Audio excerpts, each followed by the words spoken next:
Transparency codes. If Amazon asks you for this, you need to be able to provide it. And if you don't know what it is, how can you provide it? So let's talk about it. What even is it?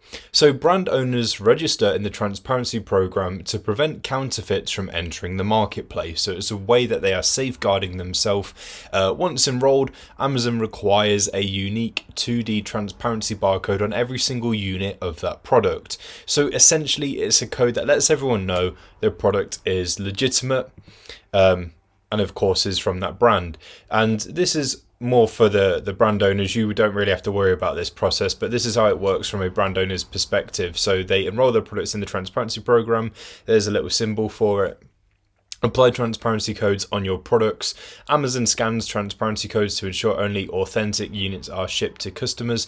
Customers can use the transparency app to authenticate units. Do I enroll? As a reseller, you don't do the transparency process yourself, but you must source products that already have the codes on the packaging. When you go to list the item or send it to an FBA warehouse, Amazon will ask you to scan or enter the transparency code to prove the item is authentic.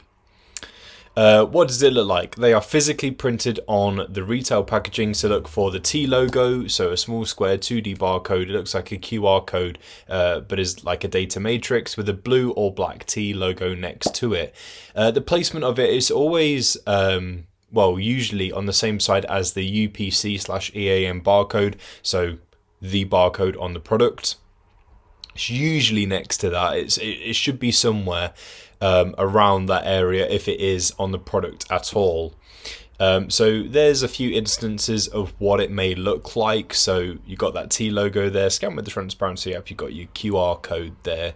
And this is why having a scanner is essential. So like you have this app for scanning and just making sure that the transparency code works. So that's the transparency app. You don't have to pay anything for it. You can just get it from your app store, and it of course will tell you that exact product. So you got to make sure that that lines up. So always give it a bit of a scan. Obviously, if you're doing straight up online arbitrage, it's going to be a little bit tougher.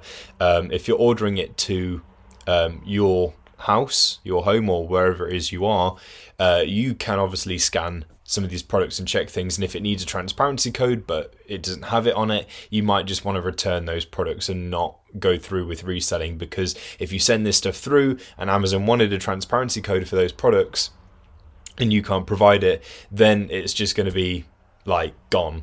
Amazon, they might send it back to you, maybe they might also destroy it, so it's just not worth that risk. If you can give it a scan, give it a scan. Anything to be wary of, regardless of if it has a transparency code or not, don't disregard IP. So it might be a product with a transparency code, but that doesn't overall like IP stuff. So if the brand doesn't want you to resell, they don't want you to resell, regardless of whether or not it has that transparency code on. So if the IP stuff still says, this brand is known for being very problematic and filing IP claims and all that sort of stuff, just avoid it. It doesn't matter if it's got that code on it or not. Just avoid if there's IP issues. It's not like an overruling thing.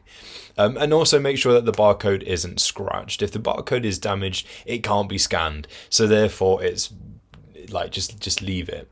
And again, this is why it's important to inspect your inventory when you receive stuff. If things are scratched and you need a transparency code and you can't get it because it's scratched, you might just want to send it back instead of risking it. It's not really worth these risks over something so simple. Obviously, not everything out there is going to have transparency codes, and not everything really needs one. I've sold stuff that doesn't have those codes on. So it just depends whether or not that transparency code is a requirement to sell the item. And if Amazon asks you for it, you need to be able to provide it. So that is a bit about transparency codes. Hopefully this helped clear things up and was a good introduction to them. Thank you for watching.